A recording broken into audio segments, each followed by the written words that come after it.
Imagine a train, late at night, crawling along the cliffs above a black freezing lake. The wagons contain gold coins, bars, and jeweled cups. Wealth big enough to change a country's economy. And then, the train has vanished. No track found and no treasure. Only rumors of ice, tunnels, and deep water. Tonight, my friends, we're going to think this through, step by step, like detectives. If this treasure is real, and if yes, where did it go? Walk with me, friend. This is a story people call Kolchak's Gold. It starts in 1918 and runs across Siberia, right past Lake Baikal, north of the Mongolian border. Considered the deepest lake in the world, it's circled by a network of hiking paths called the Great Baikal Trail. The village of Lisvyanka, on its western shoreline, is a popular starting point for summertime wildlife spotting tours, plus wintertime ice skating and dog sledding. In this video, we'll keep things simple, use real places and dates, and think out loud together. I'll ask questions. You tell me what you think in the comments. By the end, we'll have 3 possible answers, and you'll decide which one makes the most sense. But before we jump back to the treasure, let's pause for a second and set the scene. Because honestly, if I told you a whole train of gold just casually rolled across Siberia, you'd ask, wait, why? Who does that? Exactly. So bear with me, and I will explain to you everything. So, like any good case, you can't just start with the crime scene. To crack the riddle of the lost train, we've got to go back to the moment the treasure first hit the rails. So in 1918, the Russian Empire has collapsed, and the Tsar is gone. Now, you've got a giant country ripped apart by the Russian Civil War. And trust me, this isn't a neat one side versus one side kind of war. Nope, it's a total mess. On one side, you've got the Reds, the Bolsheviks, led by Lenin. And what was their mission exactly? Build a socialist state, take control of everything, and crush anyone in their way.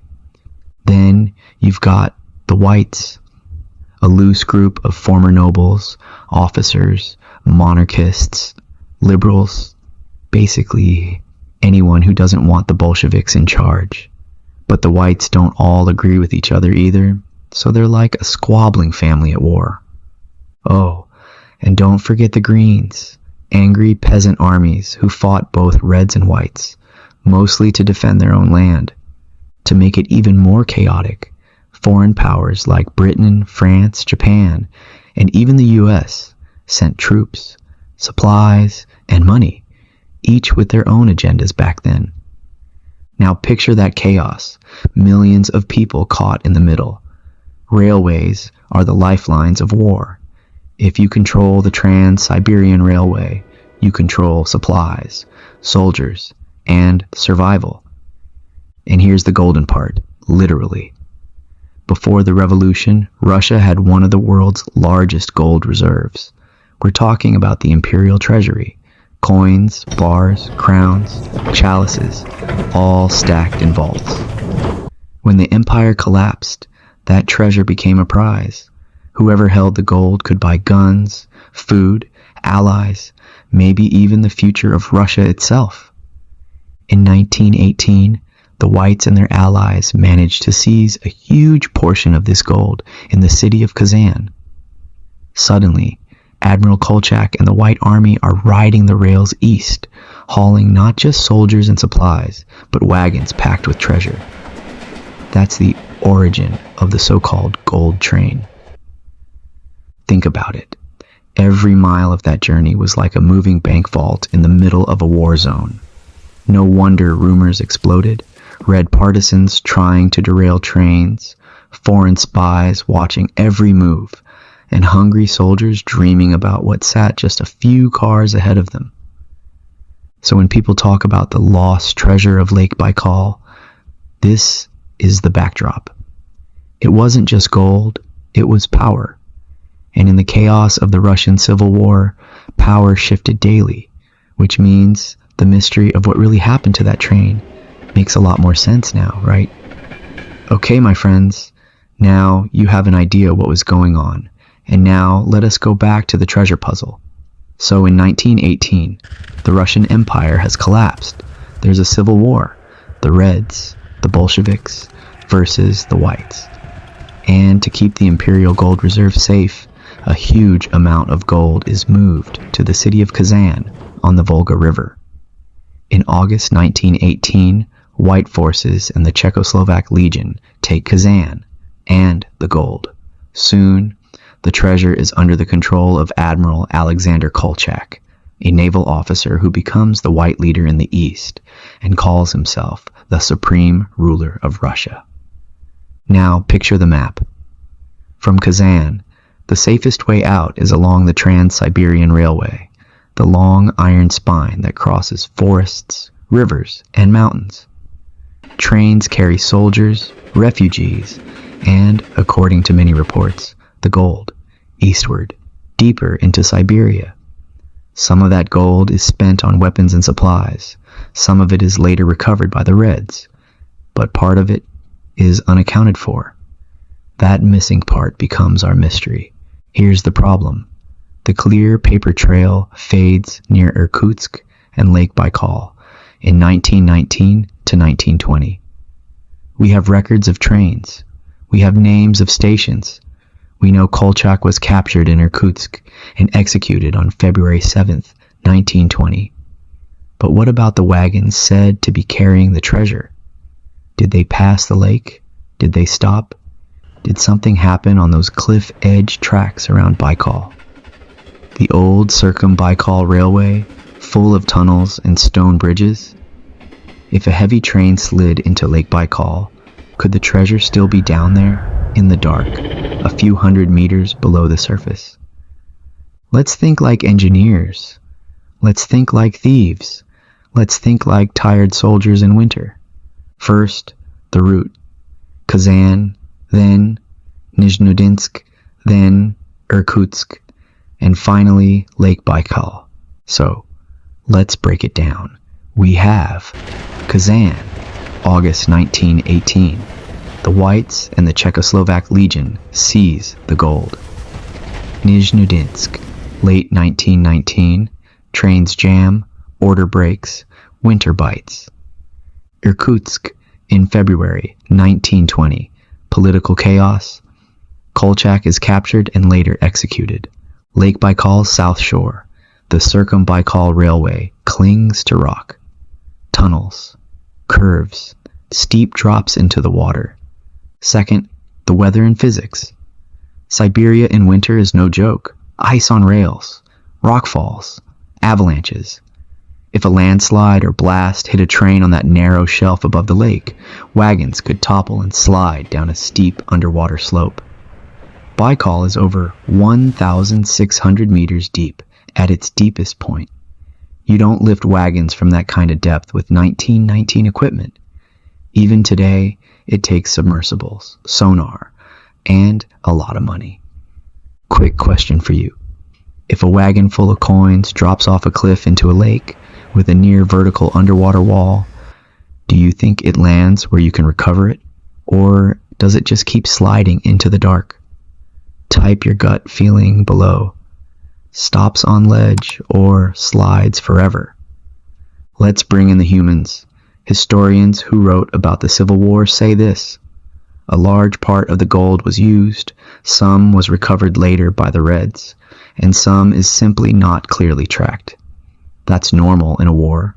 Trains get split up, manifests go missing, officers lie, and everyone is trying to survive. But rumors are stubborn. They say one train, or a set of wagons, was lost near Baikal. Some versions blame a rock slide. Others talk about sabotage. There are even modern reports from scientific dives in the 2000s that submersibles saw train parts and box-shaped objects on the lake floor. Are those boxes a treasure? Or just, boxes? The science teams were careful. Interesting shapes? Yes. Proof of bullion? No. Let me ask you, If you drove a small sub over a slope of broken metal at 400 meters deep, and you saw a rectangle glint in your lights, would you call the press right away? Or would you want to go back with a robotic arm and check? Exactly. Curiosity is easy, proof is hard. And we have to admit, if we were guarding wagons full of gold, our don't crash motivation would be very high. But so would our stress levels.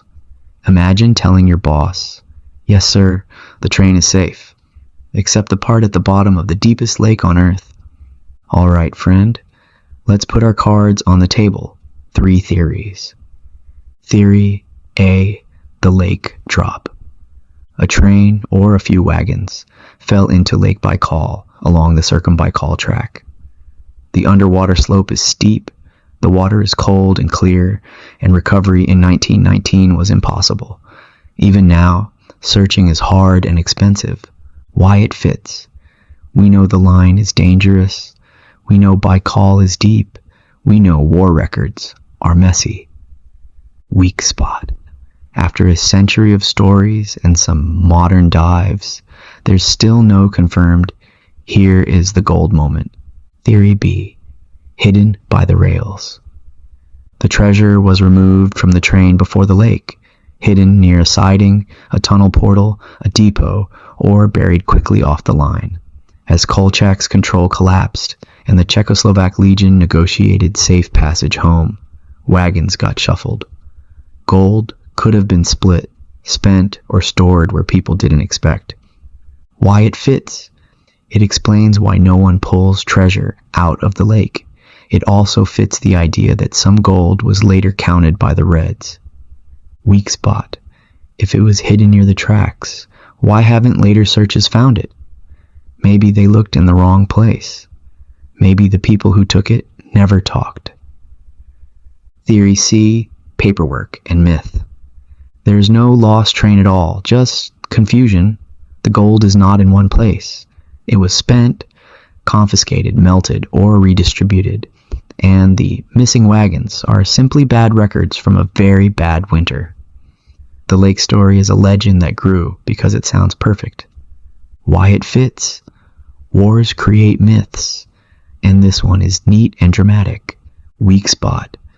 Even careful historians admit the numbers don't always add up. There's room for something to be missing. Which one do you buy right now? A, B, or C? Write just the letter in the comments. Don't overthink it. First instinct. Let's walk the risky stretch. Show a simple map of Lake Baikal's south shore. This is the Circumbaikal Railway. Tunnels cut into rock, bridges over inlets, and sections where the rail bed sits on a ledge with the lake just below. There's a spot often named in the stories, near Cape Polovini, where the slope drops fast under the water. I want you to picture a cold night in late 1919. The track is wet. The wind pushes lake spray up the cliff. The locomotive brakes on a curve. The couplers groan. If a rock slide hits the rear wagons, they don't need to fall far. Just enough to go past the edge. Would a heavy wagon stop on a narrow shoreline? Maybe. But many lake shores at Baikal are more like underwater cliffs. So a wagon nose dives, crumples, and slides. Do you risk your men in the dark to climb down and look? Or do you keep the line clear to save the rest of the train from attack? In war, you move. By the way, a few years earlier, Russia even laid temporary tracks on Baikal's winter ice during the 1904 to 1905 war, just to keep supplies moving. That tells you how extreme the environment is here, and how easily metal can vanish into this landscape. It also feeds the legend. If trains once rolled over ice, people can imagine all kinds of weird accidents near this lake. Okay, friends, let's do a calm, logical rehearsal, like we're in a room with a whiteboard. Known. In 1918, the Whites and the Czechoslovak Legion took the gold at Kazan. Known, the the treasure moves east on the Trans-Siberian. Known, Irkutsk, January-February 1920. Kolchak is captured. He is executed on February 7th, 1920. Some gold is documented later by the Reds. Unknown, did a specific set of wagons carrying a large portion of gold get lost near Lake Baikal? Now think like a field leader in 1919. You have one dangerous shoreline railway next to the deepest lake. You have snow, ice, and enemies. If wagons fall, you can't recover them quickly. If you hide gold beside the track, you need days and silence and men who won't talk. Which is more likely? A silent, clean burial under the noses of thousands of soldiers on a jammed railway, or a fast, ugly accident that nobody could fix. If you lean toward the accident, you're with Theory A. If you think humans are crafty and sneaky under pressure, you're with Theory B. If you think wartime paperwork is a circus, you're with Theory C. Okay, friend, what's your pick now? Did you change from your earlier answer? Here's my honest take, said simply. The money value today could be massive, hundreds of millions, maybe more, depending on what was in those wagons. The route and timing are real history.